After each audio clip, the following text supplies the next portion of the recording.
mu kwankwasiya a gaya mana ƙuri'a.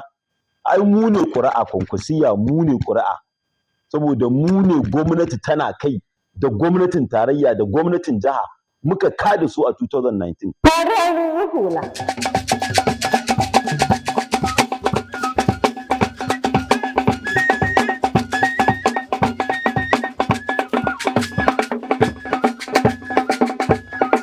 Masu kallon mu a daidai wannan lokacin barkanmu da warhaka. Sannunmu da jimurin sake kasancewa da juna ta cikin shirinmu na farar hula. Shirin farar hula shiri ne wanda a bisa al'adarsa ya saba tattaunawa da tsantsar 'yan siyasa da 'yan takarda ma domin tsage gaskiya akan gaba ba tare da cin mutuncin wani ko taɓa mutuncin wani ba. Shirinmu a wannan makon ya karɓi bakuncin Malam Naziru Ɗaiba. Malam Naziru Zakiru Ɗaiba muna maka barka da zuwa. Masha Allah, nagode. Gashi gwamnati tana ta ci gaba da tafiya, tana ci gaba da gudanar da ayyukanta, duk da masu cewa a yi mu gani suna raye kuma suna gani, amma na tabbata ba abin da suke gani kawo yanzu sai alkhairi.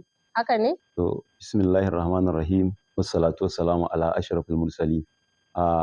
Jama'ar jihar Kano muna wa al'umma fatan alkhairi kuma muna musu barka da sallah.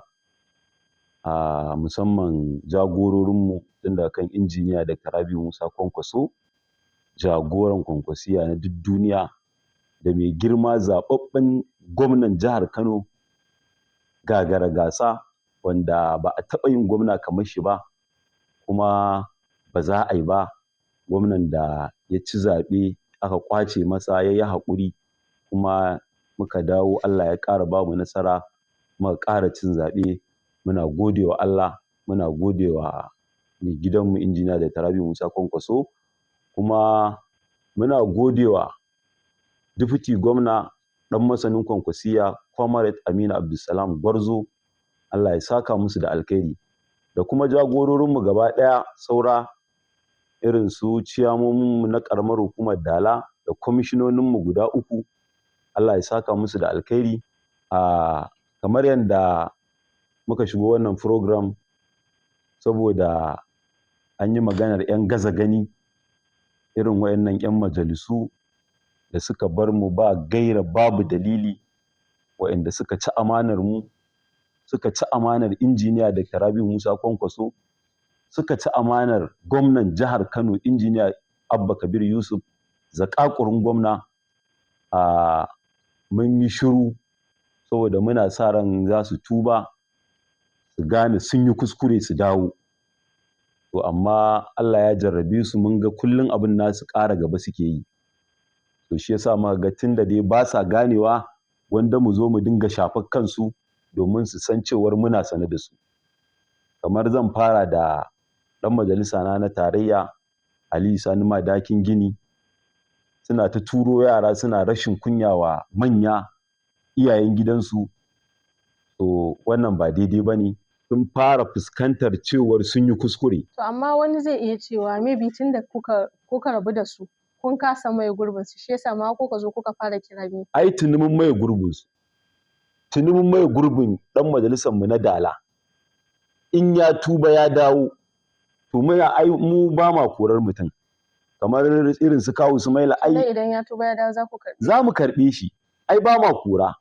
Kwankwasiya ai tsari ne na mutunci, ba wanda za mu kora kuma ba wanda zai shigo mu ki ansa shi, saboda da a ce za mu ki ansa da dukkansu ba za mu anshe su ba. Dukkansu ba 'yan halak malak ɗinmu ba ne, dukkansu. Kawu Sumaila ba ɗan Sani Rogo ba ɗan halak malak, haka muka ɗauki takara muka ba su, amma dukkansu ga shi sun zo sun yi wa jagora butulci, hatta kai suna iya faɗin maganganun da bai kamata su faɗa ba. To wannan abu lalle muna gaya musu su dinga sanin maganar da za su faɗa. Irin su Kawu Sumaila, wayannan maganganun da suke faɗa ba sa mana daɗi, su dinga cewa sun kawo ƙuri'a kaza, mu kwankwasiya a gaya mana ƙuri'a. Ai mu ne ƙuri'a, kwankwasiya mu ne ƙuri'a, saboda mu ne gwamnati tana kai da gwamnatin tarayya da gwamnatin jiha muka kada su a 2019, kuma suka dawo 2023 muka ƙara kada su. So da haka mu ba mu za a gaya wa ƙuri'a ba, wanda za a gaya wa ƙuri'a irin wa'anda ba su da jama'ar da za su yi abin nan. Amma mu kwankwasiya portfolio local government a shirye muke, kuma ba wanda ya isa ya zo ya gaya mana ƙuri'a. Ƙuri'ar da ka kawo ƙuri'a ce ƴar ƙalilan, tuntuni dama muna ci. Ba za a gaya mana ƙuri'a ba. Kuma aiki da kake magana, injiniya Abba Kabir Yusuf, aiki a jihar Kano yanzu ya ɓarko aiki ta ko'ina yin shi yake. Babu saƙo da lungu da za ka shiga ba aikin injiniya Abba Kabir Yusuf. A madadin waɗanda suka taimaka har shirin ya iso gare ku, musamman ma Umar Bashir da ya tace shi a na'ura, duka dai a ƙarƙashin jagorancin Comrade Abubakar Adamu Rano. Ni Khadija Abdullahi Aliyu da na jagoranci shirin nake fatan za mu ci gaba da kasancewa lafiya. Farar hula.